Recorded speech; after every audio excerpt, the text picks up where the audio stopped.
Bienvenidos nuevamente, Hare Krishna. Continuamos con la lectura del Bhagavatam, texto 19 en el capítulo 18 en el día de hoy. Om Namo Bhagavate Vasudevaya. Om Namo Bhagavate Vasudevaya. Om Namo Bhagavate Vasudevaya. Kuta punar grinatunam matasya Mahatamaikanta parayanasya Yonanta shaktir bhagavan anantum Mahagunatvad jananantam mahu. La traducción es la siguiente. ¿Y qué se puede decir de aquellos que se encuentran bajo la dirección de los grandes devotos, cantando el santo nombre del ilimitado, el cual tiene ilimitada potencia? La personalidad de Dios, ilimitado en cuanto a potencia y trascendental por sus atributos, recibe el nombre de Ananta, el ilimitado. Ananta, el ilimitado. Muy bien, antes de ir al significado, vamos a señalar algo aquí. Voy a retroceder un momento para que veamos los textos previos. En el 17, que todavía la audiencia tiene la palabra, todavía los sabios, justamente es el último verso hablado por ellos. El 17 ellos dijeron que por favor, danos a conocer las narraciones del ilimitado, porque son purificadoras y supremas. Eso pidieron ellos específicamente, conocer las narraciones acerca de Ananta, el ilimitado, en el 17. El 18 fue el verso que leímos estos últimos 2 días, y el 19, voy a entrar aquí. Entonces comienza Sutta Goswami comienza a responder, y él habla también. Específicamente la audiencia le pidió que relate las actividades del ilimitado, y él, en su respuesta, también se refiere a Dios como el ilimitado, cantando el santo nombre del ilimitado. Dios es ilimitado, no tiene límite. Y hay una razón por la cual tanto la audiencia pide que se les hable del ilimitado supremo, y es la misma razón por la cual al inicio de su respuesta Sutta Goswami comienza hablando de esa cualidad de Dios, que es que no tiene fin, que es ilimitado. Ananta, el ilimitado. ¿Por qué razón entonces ellos hablan en esos términos? Hay una razón, y la razón es que la audiencia está pidiendo que se les cuenten las historias de él, pero ellos como audiencia saben que esas historias que van a ser relatadas ahorita son un par de historias nada más. ¿Cómo podemos pretender escuchar todas las historias de Dios si Dios es Ananta, es ilimitado?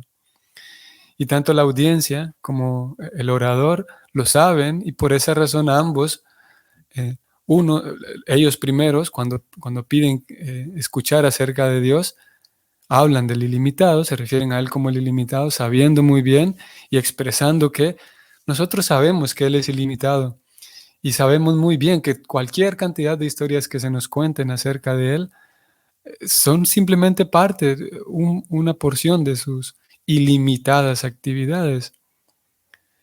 Y por su parte el orador también inicia hablando del ilimitado, reconociendo que por mucho que yo pueda saber y recordar algunas historias, y estas historias que voy a narrar a ustedes que me lo pidieron, aún así son ilimitadas. Por mucho gran esfuerzo que nosotros hagamos, es ilimitada la cantidad y es ilimitada la profundidad. La cantidad de historias, eso es ilimitado, son muchas, que no tienen fin. Y por otro lado, la esencia misma de esas historias es el amor, como hemos venido diciendo, y la profundidad misma de ese amor es ilimitado. También es ilimitado la variedad, no solamente la cantidad de historias, sino la variedad. Las escrituras relatan que el Bhakti Yoga es el relacionamiento entre las almas y Dios, el Bhakti. Y cada alma, por ser única e irrepetible, tiene una forma distinta de expresar ese amor a Dios. Y es por esa razón que Dios no puede replicar y hacer una réplica de cada alma que dejó el mundo espiritual. Obviamente, Dios puede hacer absolutamente lo que quiera. Sin embargo, hay algo que, que en un sentido es más grande que Dios y es el amor, podemos decir, el amor que proviene de Él mismo. Y Él se rige por ese amor, Él por su propia voluntad se rige por ese amor y Él termina siendo atado por el amor. Y por amor, Él no puede simplemente replicar a un alma, hacer una réplica, una copia, porque aunque haga una copia, Él sabe que el alma original, que Él sabe que el alma que dejó el mundo espiritual, cualquier alma, aunque Él haga una copia, el amor de aquella alma no lo va a tener, por muchas copias que haga. Y esa es la única cosa que nosotros como almas diminutas tenemos, que Krishna no tiene. Y es mi capacidad y la capacidad de ustedes, nuestra capacidad de amar, nuestro nuestra bella capacidad de amar. Y el bhakti consiste en desarrollar, limpiar el corazón para que esa capacidad de amar sea expresada de la mejor manera, de manera inteligente y de manera constante, de manera feliz. Porque eso que nosotros tenemos, Krishna no lo tiene. Repito, aunque Él hiciera una copia de ustedes y yo, y ok, ya tiene una copia, se queda allá, pero ustedes y yo vamos a seguir existiendo. Y el amor que ustedes y yo tenemos, Krishna no lo tiene. La capacidad de amar. Y entonces Krishna, su programa, su esquema es que cada alma vuelva de manera voluntaria y que se convenza a cada alma de que estar en el mundo espiritual es lo que más le hace feliz a ella como alma. Y una vez que Krishna tiene nuevamente a esa alma de vuelta, esa alma, si nos detenemos a pensarlo detenidamente, esto es algo genial, es tan fantástico, es tan bello, que Krishna al recibir nuevamente cada alma, está contento porque está recibiendo algo que es irrepetible, que nadie más puede darle a él. Y ustedes y yo, todos nosotros, tenemos algo que nunca nadie más puede darle a Krishna. Y nunca Krishna jamás lo podrá tener. Y eso somos nosotros mismos y nuestra capacidad de amar.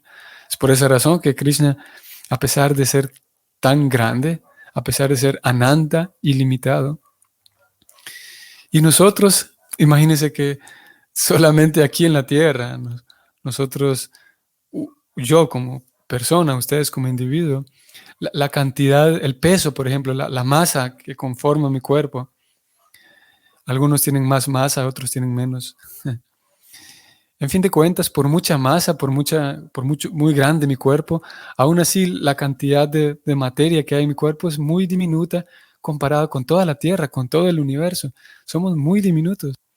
Y el alma es más, el alma dentro del cuerpo es más diminuta todavía. Pero Krishna es tan genial que valora y recuerda a pesar de ser tan grande él, tan grande el universo. Krishna valora y recuerda a cada alma en particular, a pesar de nosotros ser lo contrario de Ananta. Ananta es completamente ilimitado y nosotros somos tan pequeños, tan limitados, pero Krishna nos recuerda. No nos recuerda porque, ¿cómo puedo dar un ejemplo? Vale. Podremos hablar de las migraciones, ¿no? Hay mucha inmigración en todos los países. Y hay muchas olas, grandes cantidades de personas que viajan y se desplazan. Y hay refugiados, etc. Entonces podemos hablar, por ejemplo, de los migrantes, la gente que vino de África para el Caribe, por ejemplo, que tiene su historia y hoy por hoy hay afrodescendientes, personas que nacen en América, pero por su ambiente, su cultura, su familia, es África, pero viven en América y viven en el Caribe. Entonces podemos pensar en ellos como una masa de migrantes, ¿no? Allá están los africanos que migraron. O podemos pensar en los niños de Gambia que trabajan y sufren. Podemos pensar así, en masas de personas y sentir una cierta compasión, digamos. Podemos sentir tratar de ponernos en los zapatos de los migrantes africanos, como dije, de los niños en Gambia, de los refugiados en Siria, pero siempre pensamos en ellos en términos de masas, porque es difícil en un sentido es imposible para nosotros eh, ir y entrevistar cada uno de ellos y sentir una compasión diferente por cada caso en particular. En general pensamos en las masas.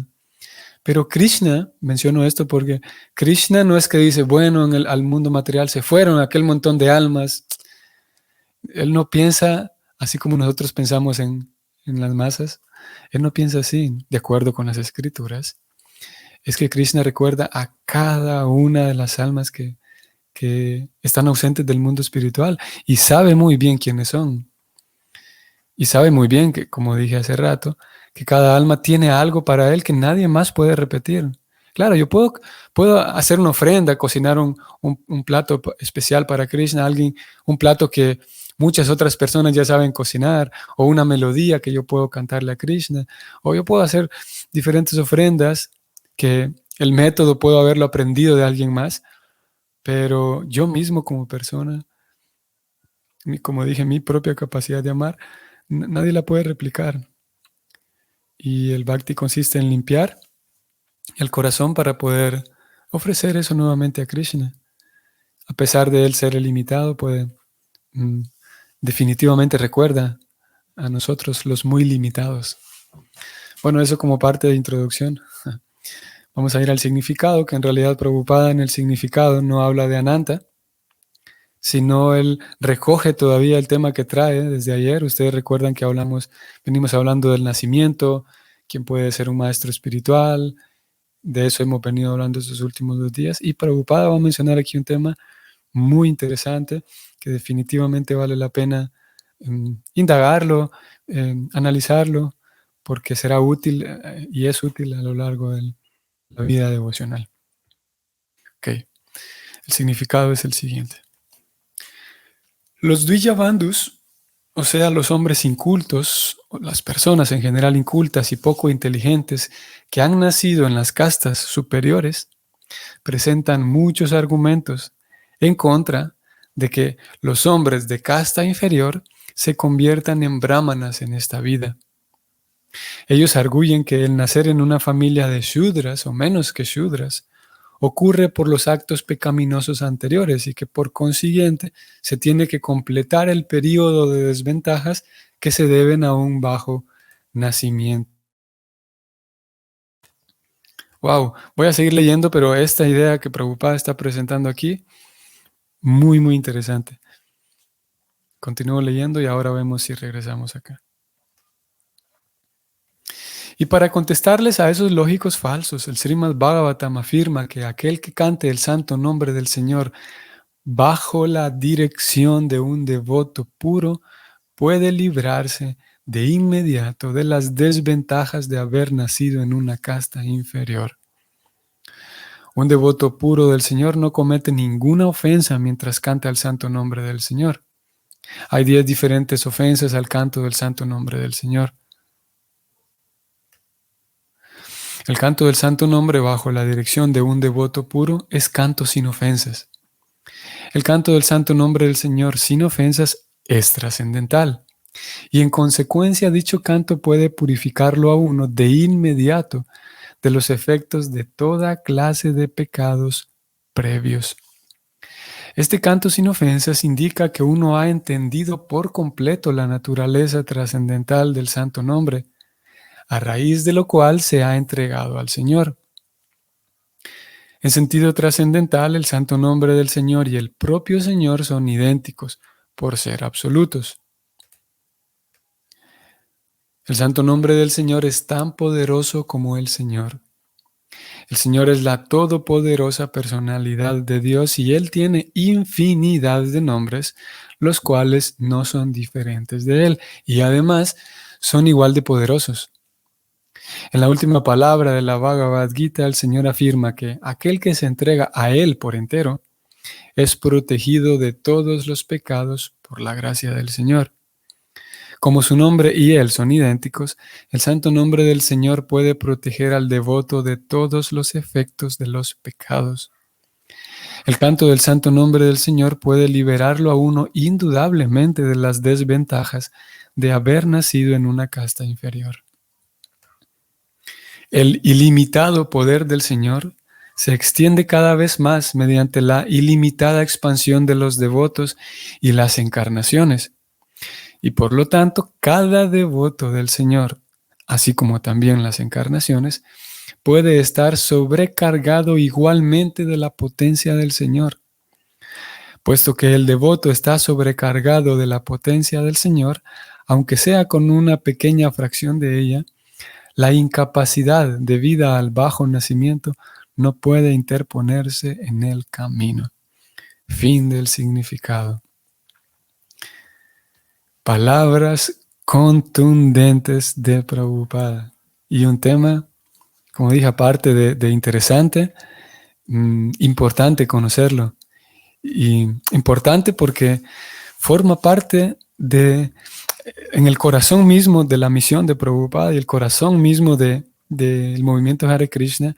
En ese corazón hay varios componentes. Y uno de ellos es el canto del santo nombre, es el corazón mismo del movimiento Hare Krishna. Pero al mismo tiempo hay algo más, y es que hay ese intento y ese deseo de que el canto del santo nombre y la ciencia de Krishna, como lo leímos ayer, esa ciencia de Krishna y el canto del santo nombre, el método de cantar, el proceso de cantar está incluido en la ciencia. Se espera y se intenta que esa ciencia llegue a todos. Y eso forma parte, como digo, del corazón del movimiento Hare Krishna y el corazón de ISKCON también. Tanto es así que conocer la historia del fundador de esta misión como Prabhupada nos acercará a ver con mayor detalle ese intento porque este mensaje llegue a todos. Y no solamente que llegue a todos, sino que cualquier persona que realmente esté deseosa puede volverse un científico. Ayer leímos de esto, como en el significado del verso 18 ayer. En 7 ocasiones Prabhupada hablaba de la ciencia de Krishna, la ciencia trascendental, la ciencia de Dios. Y cuando vemos la historia de Prabhupada, nos damos cuenta que no solamente él trae el canto del santo nombre, sino que su propio maestro, Bhaktisiddhanta Sarasvati, y el maestro y el papá de su maestro, Bhaktivinoda Thakura, ellos dos forman parte de la asociación discipular. Nosotros estamos ahí en esa escuela. Específicamente ellos dos y más puntualmente Bhaktivinoda Thakura, que es una historia fascinante también. Él nace en 1838, Bhaktivinoda Thakura, en un ambiente, en la India, en un ambiente que había sido, en un ambiente indiano, que estaba en ese momento siendo colonia de Inglaterra. Y había una propaganda, en cierto momento se dio una propaganda para, dentro de la India, en medio de toda la población indiana, hacer que los textos sagrados, los Vedas, perdieran validez, perdieran credibilidad. Por lo tanto, hubo toda una estrategia de publicidad para hacerles ver a las personas que en el mundo adelantado, en el mundo civilizado, o sea, en Inglaterra y Europa, estos libros no servirían porque son ilógicos y etcétera, porque aparecen aquí animales hablando con hombres, con seres humanos, en fin, ellos daban sus razones. A tal punto que los indianos empezaron a ceder, las masas en general empezaron a ceder, así como funciona hoy por hoy, es el mismo sistema. Las masas en general tienen poca capacidad de pensar, de de ser críticos. Por lo tanto, ellos perdieron terreno. Y Bhaktivinoda Thakura, entonces una de sus labores era de publicar artículos, publicar escritos, hablar con la gente, ir de casa en casa, reunirse con la gente para mantener viva la conciencia de Krishna. Y por otro lado, que esto es lo más importante, mientras él hacía eso, había un grupo de brahmanas que aquí Prabhupada lo mencionó, voy a bajar un momento en el significado. Había un grupo de personas que habían nacido, aquí Prabhupada pone, que habían nacido en castas superiores. Ya hablamos de este tema de las castas en los días anteriores.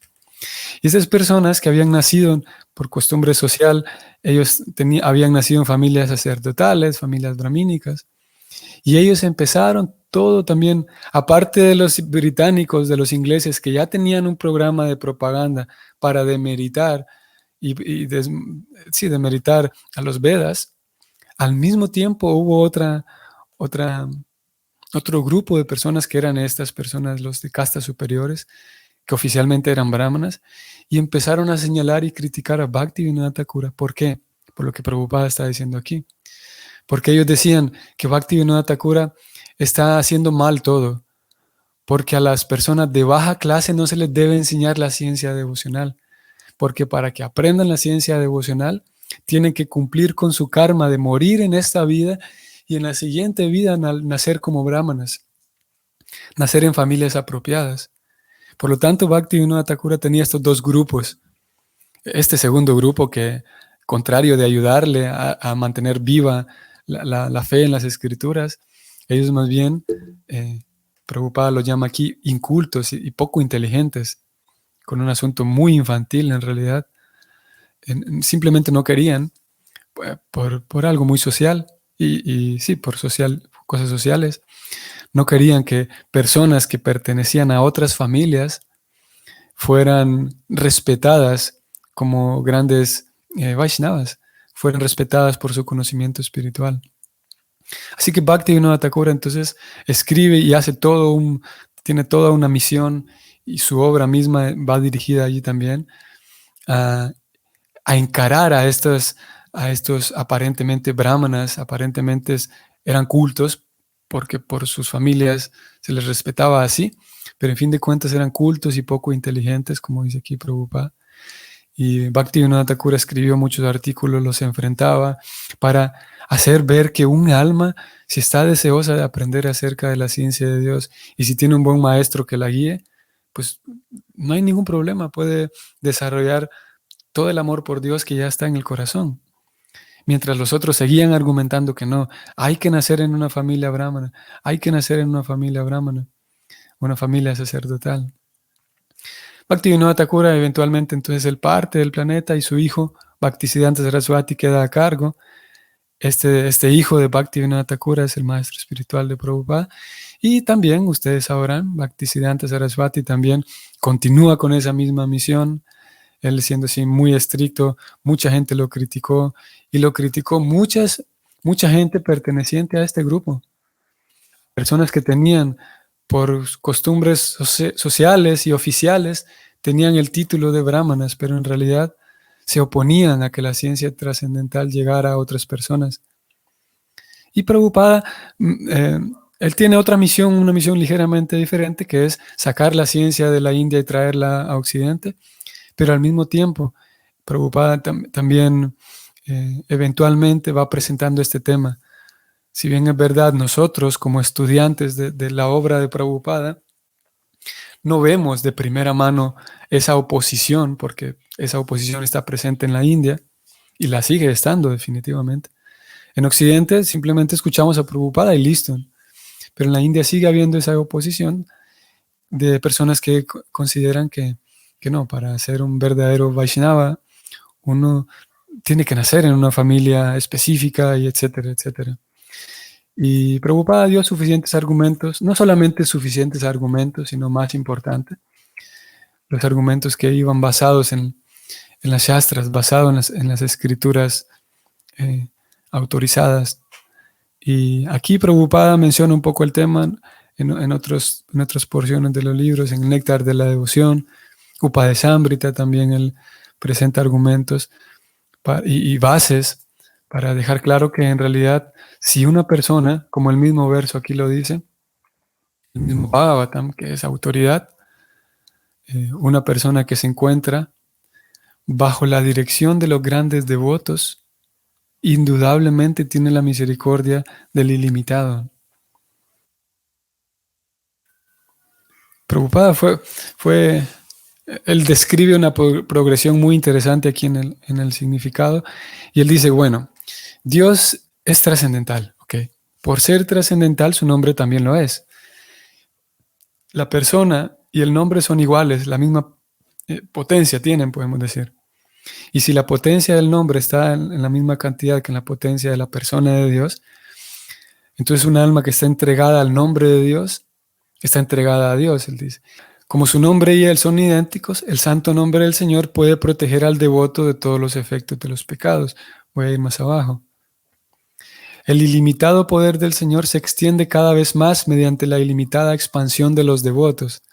Por lo tanto, cada devoto, esto es importante, por lo tanto, cada devoto, como también las encarnaciones, puede estar sobrecargado igualmente que la potencia del Señor. Y aquí la importancia, que el verso mismo lo señala, de cantar el santo nombre del Señor, cantar el mantra Hare Krishna, eh, protegido y refugiado y resguardado en un devoto del Señor. Por esa razón el principio del maestro espiritual.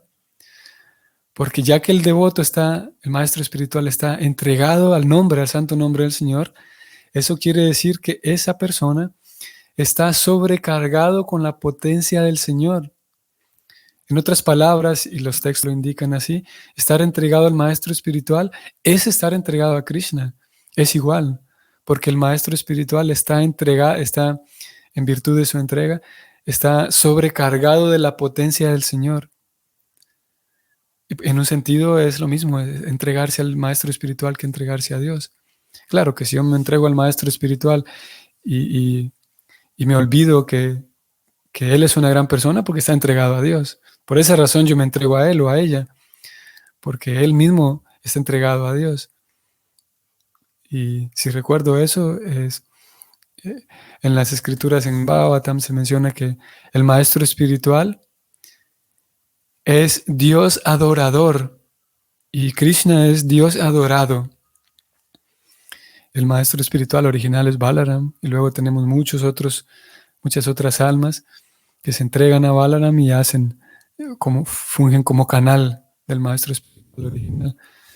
Ese maestro espiritual es Dios adorador, es aquella persona que sabe muy bien cómo entregarse a Dios y cómo enseñarnos a adorar a Dios. Aquí aparece una pregunta. ¿Qué significa entregarse? ¿Qué significa entregarse? Prabhupada en algunas ocasiones describe y define que la entrega es entregar a Dios mis esperanzas, entregar a Dios mi confianza. Si yo confío realmente en que estoy en las manos de Dios, estoy en Dios y estoy con Dios y Dios está conmigo, es así en términos simplistas y rápidos, eso es entregarse a Dios. Entregarle a Dios y eso significa entregarle mis esperanzas. Por lo tanto, si entrego mis esperanzas a Dios, entrego mis esfuerzos también. Todos mis esfuerzos estarán vinculados con la verdad de que Dios guía mi vida, ¿no? Y dejar guiar mi vida por Dios. En algunas ocasiones se vincula la entrega con el hecho de volverse un renunciante, por ejemplo. Entregué mi vida porque sí, ya me renuncié, ahora vivo como un renunciante. Renuncié a mi vida social, me entregué al templo, por ejemplo. A veces se dice así, me entregué al templo. Y pues es una forma de entrega, sí, pero no es la forma de entrega universal para todos. Definitivamente que el confiar es el primer paso, digamos, o lo que ancla en sí la entrega del devoto, es confiar en que Dios se hace cargo de la vida de todos y de la mía definitivamente también. Y la forma, la estrategia mediante la cual cada quien se entrega es diferente, es ligeramente diferente, pero la esencia es esa, en que confiar en que Krishna se hace cargo de mi vida. Y confío al mismo tiempo, él se hace cargo de mi vida, así como un estudiante, no sé, en una universidad, confía en el sistema de universidad, porque él mismo está siguiendo, cumpliendo su parte, digamos. Entonces la entrega es confiar en que Krishna está haciéndose cargo de mi vida y al mismo tiempo yo estoy haciendo mi parte, haciendo mi mejor esfuerzo, tratando de seguir con las indicaciones, tratando de conocer cuáles son mis alcances, qué recursos tengo, haciendo uso de ellos, tratando de conocer mis límites también, eh, para con sinceridad esforzarme de acuerdo a mis límites. Si voy, si intento ir más allá fuera de mi límite, posiblemente consiga un resultado contrario. En fin, hay diferentes consideraciones en el tema de la entrega. Ok, si nos detenemos aquí. Entonces, que tengan un bonito día. Primero Dios, nos vemos mañana. Hare Krishna.